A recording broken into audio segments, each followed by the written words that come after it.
welcome to my channel. Today we will be telling you about the mother who killed herself to apologize. Our stories are sourced from around the web, and wherever possible, we try to give credit to the original source. However, some stories are so disturbing that even BuzzFeed can't bring themselves to publish them. That's why we've created our own channel, Morbido. Stories like this one that we have for you today are rarely ever shared because of how dark they really are. So viewer discretion is advised. Alright, let's begin. She abandoned her newborn baby and later took her own life. But even in death, she couldn't rest. This happened many years ago in Thailand. The story began with a poor young mother. She lived in a small village. She became pregnant after a brief fling with an American tourist. She didn't know what to do, but eventually decided to keep the baby. She didn't want to tell her parents, thinking they would force her to get an abortion or give the baby away. So she kept the pregnancy a secret until it was too late. As soon as her parents found out, they kicked her out of the house, forcing her to find another place to live. She wandered around the village, but nobody wanted to help her. Finally, she came across an old Buddhist pagoda. She went inside and told the monk her story. The monk felt sorry for her and allowed her to stay in a small room behind the pagoda. When her baby was born, she named him Mark and did her best to raise him alone. But it wasn't easy. She had no money and no one to help her. Every day she got further and further behind. Eventually she owed the monk a lot of money, and he threatened to kick her out if she didn't pay him back. She knew she had no other choice. So she put the baby in a basket, covered him with a blanket, then left him in front of the pagoda and ran away. She never looked back. The next morning, the monk found the baby and immediately called the police. The news spread through the village, and everyone felt bad for the little boy. Many people donated food and money to take care of him. Meanwhile, the young mother walked around the city, feeling guilty. She knew she made the wrong decision, but there was nothing she could do to go back. She thought about ending her life, but couldn't work up the courage. Eventually, she returned home. She knocked on her parents' door, but when they opened it, she turned around and left. She knew they didn't want to see her, but she couldn't bring herself to leave the village. She felt trapped. One evening, she went back to the pagoda. She wanted to see her baby one last time. When she got there, she saw that the baby had been adopted by a kind couple. She watched them play with him, and for a moment, she was happy. But then the guilt overwhelmed her, and she ran away again. That night, she stayed out late wandering around the city. Then finally, she returned home. She climbed into bed and wrote a note to her parents. "I'm sorry," it said. "I brought shame to the family. Now I am going to die. Please forgive me." Then she took her own life. The next morning, her parents found her dead in her room. They were sad but also angry. They blamed her for everything that happened. They threw her body in a nearby river and told everyone she ran away from home. Every year on the anniversary of her death, locals say they hear a woman crying in the street. They say she repeats the same words over and over. "I'm sorry, my child. I'll come back." And that brings us to the creepiest part of this story. A few months after the mother died, a wealthy family moved into her old house. The father was a businessman, and the mother was an interior designer. They had 2 children of their own, a boy and a girl. They hoped to start a new life in their beautiful home, but they didn't realize that they were sharing it with a ghost. At first, nothing seemed unusual, but then strange things began to happen. The family was awoken every night at precisely 12:03 a.m. They would hear a baby crying in the next room. The sound was heartbreaking. It sounded like the baby was in pain. Parents would check everywhere, but there was no baby in the house. Sometimes they heard the sound during the day, but it always stopped when they approached the room. One day, the mother was home alone. She heard the baby crying again. She was scared but also curious. She wanted to see what was making the noise. She grabbed a broom, then slowly walked down the hallway. Suddenly, she heard a woman's voice. She was whispering, "Forgive me." The mother screamed and dropped the broom. Then she ran away. The next night, she decided to be brave. She took a flashlight and went to investigate. She opened the door, but there was nothing there. She shone the beam of light everywhere, but she didn't see anyone. Suddenly, she noticed something strange. On the floor, right in the middle of the room, was a rocking horse. She didn't remember seeing it before. She knew that neither her husband nor her children had brought it there. From that day forward, the rocking horse remained in the room. The mother never forgot the chilling whisper. Sometimes she would wake up in the middle of the night and hear the baby crying. Then came the creepiest moment. It happened about a month after the horse appeared. The mother was getting dressed in her closet. She heard the baby crying again. She tried to ignore it, but it wouldn't stop. So she turned around and looked inside the closet. To her horror, she saw a pale woman sitting on the floor. She was holding a baby blanket. In her hands, it was stained with blood. The mother stood there in shock. She couldn't move or speak. The woman stared straight at her and didn't seem to want to leave. The mother continued staring at her, too afraid to look away. Finally, the woman vanished. The only thing that remained was the bloody blanket. The mother picked it up and examined it closely. She didn't know what to do. She told her husband about the ghost, but he didn't believe her. He said it was just a figment of her imagination. The mother knew he was only saying that because he didn't want to scare the children.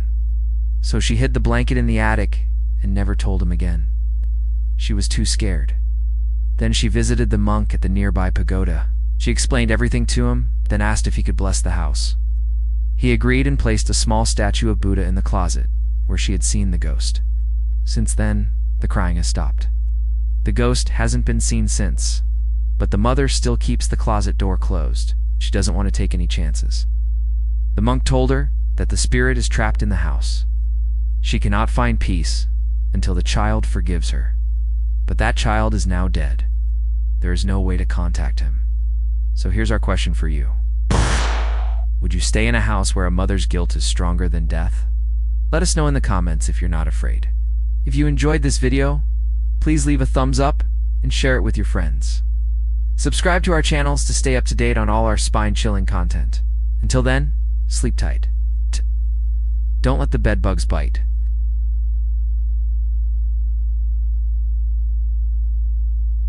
For 3 nights in a row, someone knocked at his door at midnight, but no one was ever there.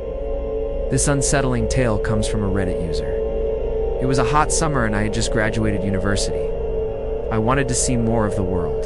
So I did what any broke college student would do. I moved out of my parents' home and into a house in a small village in Cambodia. The house was old, wooden, beautiful, and very quiet. It was probably 50 years old, but well maintained by the previous owners. There was a small forest right across from the property and a river about 10 minutes walk away. I loved it. The locals told me it was haunted, but I'm a rational person, so I didn't believe them. Little did I know, I was in for a terrifying experience. 3 nights after moving in, I heard loud knocking at my door at exactly 12 a.m. Naturally, I was scared. I didn't want to open the door, but I couldn't help but wonder who could be paying a midnight visit. So I got up and walked to the door, opened it and asked, "Who's there?" No answer. I stepped outside to see if I could see anyone in the darkness, but it was no use. No one was there. Perhaps it was some kids playing a prank. I went back to bed, but sleep wouldn't come. Every time I closed my eyes, I imagined someone standing on the other side of the door wanting to get in. Eventually, I gave up on sleeping and decided to watch a movie. The next night, the knocking came again, but this time, there were soft crying sounds along with it. I didn't want to open the door, so I turned off the lights and pretended to be asleep. Whoever was there walked away. The 3rd night, the knocking came again. I got up and walked to the door, but this time I didn't open it. I knew whoever was out there wasn't a person. Maybe it was an animal or some kind of monster. I thought to myself, "You stupid idiot. You knew this house was haunted. Why didn't you listen to the locals?" I put on all the lights and tried to watch a movie, but sleep wouldn't come. At 12:01 a.m., I started hearing the knocking again. This time, it seemed like it was coming from inside the house. I froze. I knew whatever was out there wasn't a human being. It was something evil. I walked slowly to the bathroom, which was right next to my bedroom, and stared directly into the mirror. I was terrified to turn around, but when I finally did, no one was there. That's when I noticed a faint reflection on the mirror. A woman stood behind me. She was wearing a long dress, and her face was covered by long black hair. I screamed and fell backwards. The woman disappeared in the mirror and I ran out of the bathroom, slamming the door behind me. I packed a bag, grabbed my laptop and rushed to my car. I drove off as fast as I could. I didn't dare look back. I was too afraid to see if the woman was following me. The next morning I called the owner of the house. He told me that a woman died in that house 5 years ago. Apparently she was in love with a guy, but he was going to marry another woman. Heartbroken, she locked herself in the bathroom and starved to death. They found her body at the door. She was trying to escape. The owner said she must have knocked on the door and then run away. Every year around the anniversary of her death, her spirit returns to the house and knocks on the door at midnight. Some people see her reflection in the mirror, and others hear her footsteps in the hallway. The owner told me he'd never seen her. Thank God. Well, I made it out alive, but I'll never forget the look on that woman's face in the mirror. It's burned into my mind. Wow. I can't believe that guy didn't even tell Op this before he rented out the place. Like, that's some messed up landlord stuff. It's literally his responsibility to inform tenants of these things. Also, why would you rent out a haunted house in the first place? Like, even if you don't believe in ghosts, you don't know if the new tenant believes in ghosts. Like, how much would this affect their quality of life? And isn't this sort of thing considered illegal in places like California? I don't know. The landlord seems like a pretty shady character. Anyway, that being said, I really do feel bad for the ghost. To starve to death like that, to be so heartbroken over a guy, that's just sad. I wonder what she looks like now. Probably doesn't even recognize herself anymore. But yeah, I'd imagine the look of that woman seeing her own reflection and realizing how she has changed over the years. That would definitely mess me up for a while. If this story is true, does that mean that OP saw a ghost? We're talking about a very unlikely scenario here. Let's talk about ghosts. Not a lot of people believe in ghosts. In fact, according to surveys, only around 47% of Americans say they believe in ghosts. The other 53% are skeptics. That being said, it's not unheard of for people to see ghosts. There have been plenty of stories about people seeing the ghosts of dead relatives or people seeing ghosts in their dreams. And yeah, there are also those who claim they've seen ghosts in random places. Personally, I don't know if I believe in ghosts, but there's definitely something interesting about the idea of ghosts. I feel like we don't have nearly enough evidence to form a solid opinion either way. I just can't say that it's impossible for ghosts to exist. For all we know, our current understanding of science might be incomplete. But yeah, OP might have encountered a ghost. It's worth considering. Now let's switch gears a bit and talk about something that's guaranteed to give you a good laugh: my comedy specials. I put a link to them in the description below. My comedy specials are full of jokes about dark topics like death, existentialism, and nihilism. I find humor to be the best way to cope with the human condition. Check out my comedy specials today and laugh with me as we contemplate the absurdity of existence. Thanks for watching. You know, I gotta say, some of the best comments on these videos come from you guys who don't believe in ghosts. Like, you leave these really great skeptical comments, and it's always really interesting to read them. You guys have a great sense of humor. Yeah, I like reading your comments. You guys are awesome. Thank you for watching this video. If you enjoyed it, I'd appreciate it if you could show your support.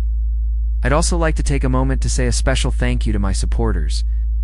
Your generosity and kindness truly mean the world to me and allow me to keep bringing these videos to everyone. If you're interested in supporting too, please check out the links in the description. I'll see you guys in the next video.